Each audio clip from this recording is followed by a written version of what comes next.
ಇನ್ನು ಬರುವಂಥ ಜೀವಮಾನಗಳ ರೂಪರೇಷೆಗಳು ಬೇರೆ ಆಗ್ತಾವೆ. ಇವತ್ತಿನ ಶಾಂತ ರೀತಿಯಿಂದ ಚಿಕ್ಕೋಡಿ ಬಸವ ಸರ್ಕಾರದಲ್ಲಿ ನಾವು ಪ್ರತ್ಯೇಕ ಜಿಲ್ಲೆ ಬೇಡಿಕೆಯನ್ನು ಕೇಳ್ತಾ ಇದ್ದೇವೆ. ಆದಷ್ಟು ಬೇಗ ಸರ್ಕಾರ ಮತ್ತು ಮಾನ್ಯ ಮುಖ್ಯಮಂತ್ರಿಗಳು, ಮಾನ್ಯ ಉಪಮುಖ್ಯಮಂತ್ರಿಗಳು ಜಿಲ್ಲೆಯನ್ನು ಇವತ್ತಿನ ದಿನ ತಾವು ಸದನದಲ್ಲಿ ಜಿಲ್ಲೆಯನ್ನು ಘೋಷಣೆ ಮಾಡಬೇಕಂತ ನಾವೇನು ಜಿಲ್ಲಾ ಹೋರಾಟ ಸಮಿತಿ ಒತ್ತಾಯ ಮಾಡ್ತಾ ಇದ್ದೇವೆ. ಎಲ್ಲ ನಮ್ಮ ಚಿಕ್ಕೋಡಿ ಭಾಗದವರು ಎಲ್ಲ ಮೆಂಬರ್ ಎಲ್ಲ MP MLA ಆಗಲಿ ಮಿನಿಸ್ಟರ್ ಆಗಲಿ ಎಲ್ಲರೂ ನಮ್ಮ ಚಿಕ್ಕೋಡಿಯಲ್ಲಿ ಬರೀ ಅಭಿವೃದ್ಧಿ ಏನೂ ಆಗಿಲ್ಲ. ಅಭಿವೃದ್ಧಿ ರಸ್ತೆ ಇಲ್ಲ, ಏನೂ ಇಲ್ಲ. ಒಂದು ಸ್ವಲ್ಪ ನಮ್ಮ ಅಭಿವೃದ್ಧಿ ಆಗಬೇಕು, ಹಂಗೆ ನಮ್ಮ ಚಿಕ್ಕೋಡಿ ಸುಧಾರಣೆ ಆಗಬೇಕು. ನಮ್ಮ ಎಲ್ಲ ಚಿಕ್ಕೋಡಿನಲ್ಲಿ ಆಫೀಸ್ಗಳು ಆಗಲಿ ಶೌಚಾಲಯ ಆಗಲಿ ಎಲ್ಲ ನಮ್ಮಲ್ಲಿ ಕರೆಕ್ಟ್ ಆಗಬೇಕು. ಇಷ್ಟೇ ನಮಗೆ ಬೇಡಿಕೆ. ನಮ್ಮ ಚಿಕ್ಕೋಡಿ ಜಿಲ್ಲಾ ಆಗಬೇಕು. ನಮಸ್ಕಾರಗಳು. ಸಾಧಿಕನಾರಿಗೆ ಧನ್ಯವಾದಗಳು. ಸರ್ವಾಂಗೀಣ ಅಭಿವೃದ್ಧಿ ಆಗಬೇಕಾದ್ರೆ ಚಿಕ್ಕೋಡಿ ಪ್ರತ್ಯೇಕ ಜಿಲ್ಲೆ ಆಗಲೇಬೇಕು. ಅದಕ್ಕೆ ಈ ನಮ್ಮ ಜಿಲ್ಲೆಯ ಎಲ್ಲ ರಾಜಕಾರಣಿಗಳು ನಿಜಕ್ಕೂ ಏನಪ್ಪ ಅಂತಂದ್ರೆ, ಈ ನಮ್ಮ ಬೆಳಗಾವಿ ಜಿಲ್ಲೆ ರಾಜಕಾರಣಿಗಳು ನೋಡಿದ್ರೆ ಇಡೀ ರಾಜ್ಯದ ರಾಜಕಾರಣ ನಿರ್ಣಯ ಆಗುತ್ತಿದೆ, ಬೆಳಗಾವಿ ಜಿಲ್ಲೆಯಲ್ಲಿ ನಿರ್ಣಯ ಆಗ್ತದೆ ಅಂತ ಹೇಳ್ತಂದ್ರೆ ಅಂತ ರಾಜಕಾರಣಿಗಳು ನಮ್ಮ ಜಿಲ್ಲೆಯಲ್ಲಿದ್ರೆ, ಆದ್ರೆ ಅವ್ರ ಇಚ್ಛಾಶಕ್ತಿ ಕೊರತೆಯಿಂದ ಮಾತ್ರ ಈ ಜಿಲ್ಲೆ ಪ್ರತ್ಯೇಕ ಜಿಲ್ಲೆ ಆಗೋದಿಲ್ಲ ಇರುವುದು ಅಂತ ನನ್ನ ಅನಿಸಿಕೆ.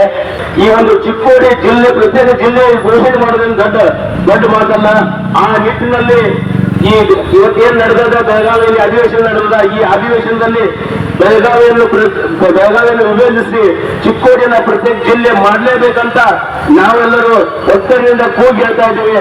ಮಾನ್ಯ ಮುಖ್ಯಮಂತ್ರಿಗಳೇ, ಈ ರಾಜ್ಯಕ್ಕೆ ಸುಮಾರು ಗ್ಯಾರಂಟಿಗಳನ್ನು ಕೊಟ್ಟಿದ್ರಿ, ಹಲವಾರು ಭಾಗ್ಯಗಳನ್ನು ಕೊಟ್ಟಿದ್ರಿ. ನಿಮ್ಮಲ್ಲಿ ನಾವು ಒಂದು ಕರ್ತವ್ಯದಿಂದ ಕೇಳ್ಕೊಡ್ತೇವೆ. ಏನಪ್ಪಾ ಅಂತಂದ್ರೆ, ನಮ್ಮ ಚಿಕ್ಕೋಡಿಯನ್ನ ಒಂದು ಪ್ರತ್ಯೇಕ ಜಿಲ್ಲೆಯಾಗಿ ಘೋಷಿಸಬೇಕು. ಈ ಪ್ರತ್ಯೇಕ ಜಿಲ್ಲೆ ಘೋಷಣೆ ಮಾಡಿದಾದ್ರೆ ನಾವು ಚಿಕ್ಕೋಡಿ ಜನತೆ ನಿಮ್ಮೆಲ್ಲರಿಗೆ ಸದಾ ಆದರಣೀಯರಾಗಿರ್ತೀವಿ ಅಂತ ಹೇಳ್ತೀವಿ.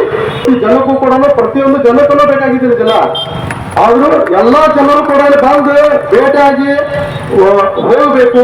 ಆ ಒಂದು ಸಂಘಟನೆ ಹೋರಾಟ ಯಾವ್ದು ಸಲ ಮಾಡ್ತಾ ಇದ್ದೇವೆ, ಎಷ್ಟು ವರ್ಷ ಜನ ಮಾಡ್ಬೇಕಂತ ಈ ಪ್ರತಿಯೊಬ್ಬರು ಸಂಘಟನೆಯವರು ಎಲ್ಲರೂ ಕೂಡ ಸುಮಾರು ಸಂಜನ ಬಡಿಗೆರನ್ನು ಕೂಡ ಸುಮಾರು 10-15 ವರ್ಷಕ್ಕೆ ಎಲ್ಲರೂ ಕೂಡ ಚಿಕ್ಕೋಡಿ ಜಿಲ್ಲಾ ಆಗಲಿ ಅಂತ MLA ಬೇಕಾಗೋದು, ಸೇವೆ ಬೇಕಾಗೋದು, ಉತ್ತರ ಸಚಿವರು ಬೇಕಾಗೋದು, ಪ್ರತಿನಿಧಿಗಳು ಭೇಟಿ ಆಗೋತಾ ಹೋಗೋದ್ರೆ ಇದ್ರಾಗ ಜೀವನ ಬರೀ ಎಲ್ಲ ಆಗೋದೇವಾಗ್ರಿ.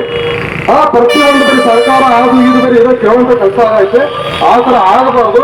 ಪ್ರತಿಯೊಬ್ಬರು ನಮ್ಮ ಎಲ್ಲಾ ಸಂಘಟನೆ ಆಗಲಿ ಪ್ರತಿಯೊಬ್ಬರು ಎಲ್ಲಾ ಕೈ ಜೋಡಿಸಬೇಕು. ಜಲ ಆಗೋ ತನಕ ಒಂದು ಹೋರಾಟ ಮಾಡಬೇಕು. ಈ ತರ ಮಾಡಿದ್ರೆ ಜಲ ಆಗಕ್ಕೆ ಸಾಧ್ಯತೆ. ನೀವಂತರ ಕೈ ಜೋಡಿಸಿದ್ರೆ ಜಲ ಆಗೋದು, ನಾವು ಅಷ್ಟೇ ಮಾಡಿದ್ರೆ ಜಲ ಆಗೋದಿಲ್ಲ. ನೀವೆಲ್ಲ ಕೈ ಜೋಡಿಸ್ಬೇಕು. ಯಾಕಂದ್ರೆ ಸಮಾಜದಾಗ ಪ್ರತಿಯೊಂದು ಏನ್ ಅನ್ಯಾಯ ಆಗ್ತದೆ ಏನಿಲ್ಲ ಅಂತ ಎಲ್ಲ ಗೊತ್ತಿದೆ, ಆಗಬೇಕು. ಅದಕ್ಕೆ ಕೇಳಿ ಎರಡು ಮಾತು ಅಧಿವೇಶನದಾಗ ವಿನಂತಿ ಕೇಳ್ಕೊಟ್ಟಿದ್ದೀನಿ. ಬಹಳ ದಿವಸದ ಹೋರಾಟ ನಡೆದಿದೆ. ಸಂಘಟನೆ ಇದ್ರು, ಎಲ್ಲರೂ ಇದ್ರು, ನಮ್ಮ ಇವರು ಎಲ್ಲರೂ ಇದ್ರು, ಪಡಗೇರಿದ್ರು, ಎಲ್ಲರೂ ನಮ್ಮ ಟೀಮೆಲ್ಲ ಇತ್ತು. ಆದ ಕಾಲ ಬಟ್ ಮಾಡ್ಕೊಂಡು ಹೋಗೋದವರು ಕೂಡ ಈ ವರ್ಷ ನಮ್ಮ ವಿಜಯಪುರ ಸರ್ಕಾರ ವಿನಂತಿ ಕೇಳಿಕೊಳ್ತೇನೆ. ಇದು ಮತ್ತ ಎಲ್ಲ ನಮ್ಮ ಕರ್ನಾಟಕ ಜನತೆ ನಮ್ಗೆ ಸಹಕಾರ ಕೊಡಬೇಕಾಗಿ ಎಲ್ಲ ಜನತೆಗೆ ನಮ್ಮ ಕರ್ನಾಟಕ ಚಿಕ್ಕೋಡಿ ತಾಲೂಕು ಎಲ್ಲ ಗ್ರಾಮ ಪಂಚಾಯತ್ ಎಲ್ಲ ನಮ್ಗೆ ಗ್ರಾಮೀಣ ಮಂದಿರ ನಮ್ಗೆ ಸ್ವಲ್ಪ ನಮ್ಗೆ ಜಿಲ್ಲೆಯನ್ನು ಹೋರಾಟ ಮಾಡ್ಲಿಕ್ಕೆ ಸಹಕಾರ ಕೊಡುವಂತ ಸರ್ಕಾರ ವಿನಂತಿ ಇದೆ. ನಮ್ಮ ಪ್ರಯತ್ನ ಮಾಡ್ತಾ ಬಂದವು, ಎಲ್ಲ ಮೋಸ ತಕ್ಕೊಂಡು ಬಂದವು. ಆದ ಕಾರಣ ಇದಕ್ಕೆ ಯಾಕೋ ಅಧಿವೇಶನದಾಗ ನಮ್ಗೆ ಚಿಕ್ಕೋಡಿ ಜಿಲ್ಲೆ ಮಾಡಲಾಗ್ತಾರೆ. ನಮ್ಗೆ ಈ ಅಧಿವೇಶನದಾಗ ಆರ್ಡರ್ ಕೊಡ್ಲಿಕ್ಕೆ ಸರ್ಕಾರ ವಿನಂತಿ ಕೇಳ್ಕೊಟ್ಟಿದ್ದೀನಿ. ಬಹಳ ದಿವಸದ ಹೋರಾಟ ನಡೆದಿದೆ. ಸಂಘಟನೆ ಇದ್ರು, ಎಲ್ಲರೂ ಇದ್ರು, ನಮ್ಮ ಇವರು ಎಲ್ಲರೂ ಇದ್ರು, ಪಡಗೇರಿದ್ರು, ಎಲ್ಲರೂ ನಮ್ಮ ಟೀಮೆಲ್ಲ ಇತ್ತು. ಆದ ಕಾಲ ಬಟ್ ಮಾಡ್ಕೊಂಡು ಹೋಗೋದವರು ಕೂಡ ಈ ವರ್ಷ ನಮ್ಮ ವಿಜಯಪುರ ಸರ್ಕಾರ ವಿನಂತಿ ಕೇಳಿಕೊಳ್ತೇನೆ.